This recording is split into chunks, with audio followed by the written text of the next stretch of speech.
misy mampiayay ireo andrana natao raha araka ny fanambarana nataon'ny Lalatsina Rakotondrazafy Andretongarivo, mpitondra tenin'ny governemanta Androany Valome.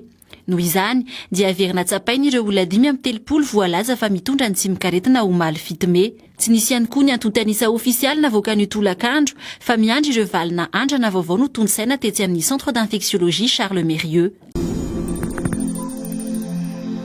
Mbola tsy nahazo fahazahon-dalana hametrahana azy an-tsenam-bahoaka na autorisation de mise sur le marché ny Covid Organics, hoy professeur Arahatro Erintsoa. Amin'izao fotoana izao tsy mbola namoaka ireo anarana zavamaniry roa mandrafitra ny tambavy ny Imbra. Dingana iray tsy maintsy atao anefa izany raha te azo ilay fahazahon-dalana.